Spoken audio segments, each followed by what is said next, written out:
at least it's not as humid as it normally is around here. So if we look for a bright spot on the fact that it is so hot outside, well, it's not icky sticky to go with that so hot. Of course, because we don't have the icky sticky, we don't get the chances for showers in the afternoon to slap those temperatures down. The past 12 hours, nothing on the radar picture, and likely for the next 12 hours, 24 hours, 36 hours, not going to be very much on there again. Down to 67 in Valdosta. We're at 71 in Tallahassee. We're at 72 in Thomasville.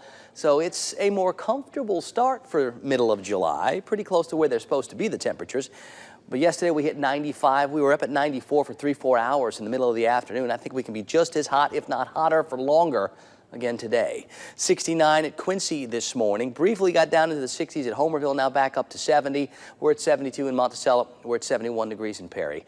I still don't expect to see very much across our part of the country for the next couple of days, as we've got this little ridge in place and the dry air upstairs sticking around. As we get to maybe Friday, we can expect to get back to a more typical weather pattern, or at least a step in the right direction. A lot of what happened thanks to this tropical system that is now moving very quickly to the north and east in that slot between Bermuda and the east coast of the United States. As it continues to move away, it's still getting stronger. Those winds up to 105 miles per hour, and it's moving at 22 miles per hour. This time yesterday it was moving at just 2 miles per hour. So a lot's happened over the past 24 hours. As long as it stays on its current path, and it should, it'll limit any interaction with land areas, maybe the Canadian Maritimes as we get to Thursday night or Friday. We'll have to watch out for what's left of Hurricane Chris. It should be weaker by the time it moves up there. Those waters are much cooler.